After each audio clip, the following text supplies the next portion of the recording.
Life unfolds in countless forms. Consciousness emerges, bright and new. With it, a sense of self appears. This self says, I am. It sees a world outside, a world of other. This is the start of a journey into perceived separation. The mind creates this division. It is a powerful illusion. The thought I is a small point. From this point, a story begins. My story, my life, my problems. This story builds walls around us. It separates us from the whole. We feel distinct, alone, and unique. This uniqueness becomes a burden. We defend this small self. We fear its end, its dissolution. This fear shapes our experience. Evolution brought forth this mind, a mind capable of great creation, and also great illusion. Beyond this duality lies oneness. The sense of I creates boundaries. These boundaries are not truly real, yet they feel solid, impenetrable. From this, conflict is born. My needs clash with your needs. My beliefs oppose your beliefs. The world becomes a battleground. Nations, groups, individuals in strife, all stemming from this core division, a forgetting of shared being. Human history is a long story, a story often filled with conflict. Wars are fought over ideas of self, my tribe, my land, my God. These are extensions of the ego. The ego seeks to be more, to win. It seeks to prove its existence. It does this through opposition, through defining itself against another. This is the pain of separation. The world reflects our inner state, a state of fragmentation, of unrest. The great divide feels vast. It is the chasm between me and you. It manifests in countless ways. In society, it creates hierarchies. Some are seen as more, others less. Judgments arise from this perception. Prejudice and discrimination take hold. We build walls between people. Walls of fear, misunderstanding, and hate. These walls seem so very real.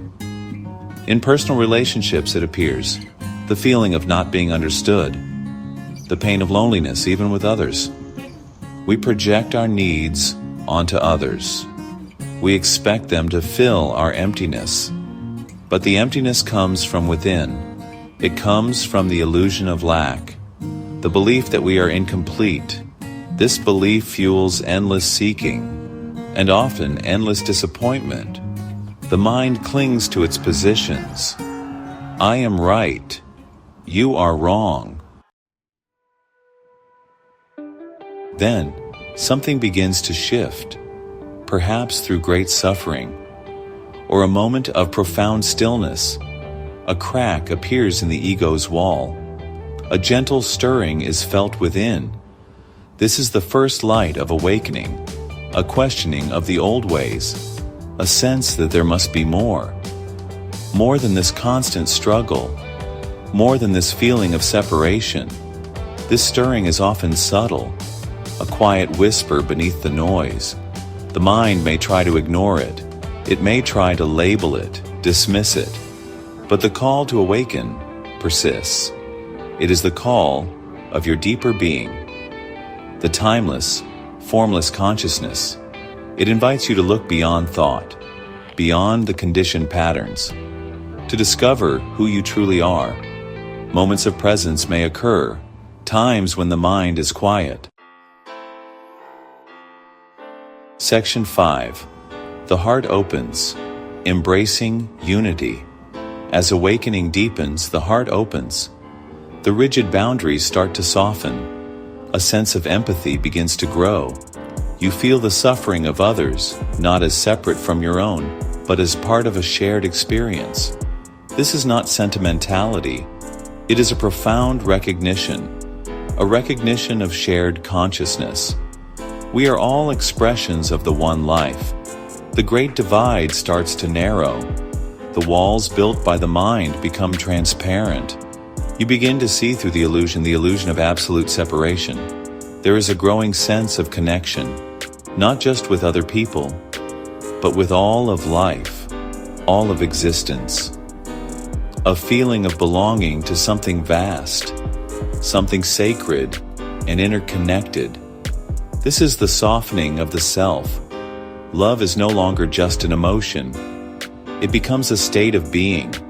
It is the recognition of oneness. In the presence of another, you see yourself in them, and they see themselves in you. Judgments fall away or lessen. Acceptance takes their place. Section 6. Love's Unfolding. A new way of seeing. With an open heart, perception changes. Love begins to dominate how you see. And hey, this isn't just romantic love we're talking about. It's a universal, unconditional love. It's the very fabric of existence itself. You start to perceive this underlying essence in people, in nature, and even in yourself. The world appears, well, less threatening. It's more vibrant, more alive, more sacred. Suddenly, beauty is seen where it was unseen before. Connectedness becomes the dominant reality. The idea of other just fades away. While individual forms remain distinct, the underlying unity is perceived. You see the same life shining through every pair of eyes, through every leaf, on every tree. This perception brings great peace. It dissolves fear and alienation. You're no longer just a fragment. Conflicts may still arise. Sure, the world of form has its challenges. Section 7. The self dissolves, merging with the all. The journey continues, deeper still. The softening gives way to something more. The sense of a separate individual begins to truly dissolve. This is the disappearance.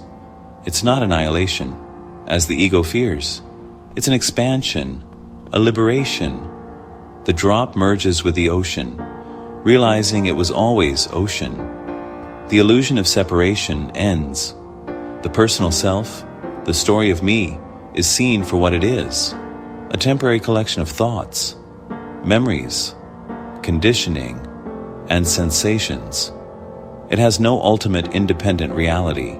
As this is deeply realized, the attachment to it loosens completely. There's no longer a me to defend, no me to enhance or promote, just the awareness, the presence. This isn't a loss, but a gain of everything.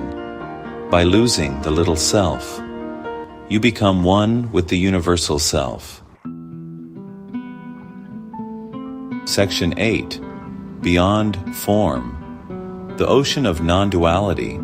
In pure non-duality, distinctions cease. The mind's categories no longer hold. Subject and object merge into one. There's no knower, separate from known. There's only knowing. This isn't an intellectual concept. It's a direct, lived experience. Words can only point to it. They can't contain its vastness. It's beyond thought, beyond language. The individual self was a wave, believing itself separate from the ocean. Now the wave realizes its true nature. It is, and always was, the ocean. The form of the wave is temporary, but the water, the essence, is eternal. There's no longer an entity that experiences life. There's only life experiencing itself through this particular expression. This isn't a state of blankness or unconsciousness, as some might fear. Section 9. The Homecoming, the Peace of Oneness. The journey from two to none is a return to our original state, a homecoming to what we always were. We start with the illusion of separation, the strong sense of I and other, This creates a world of conflict, a world of suffering and seeking. But this isn't the final truth. It's a necessary stage, perhaps, a dream from which we awaken. Spiritual awakening is this process, the softening of the ego's grip, the opening of the heart to unity. Love and connectedness grow stronger. They become our way of perceiving, our way of being in the world. The old patterns of fear recede. The illusion of separation thins. We begin to sense the vastness, the peace that lies beyond the mind. True realization is the disappearance, the dissolution of the individual self into the boundless, universal self. It's realizing there was never a truly separate me to begin with. This isn't a loss, but liberation. The end of all seeking, the end of all suffering. For who is there to suffer when the I is no more?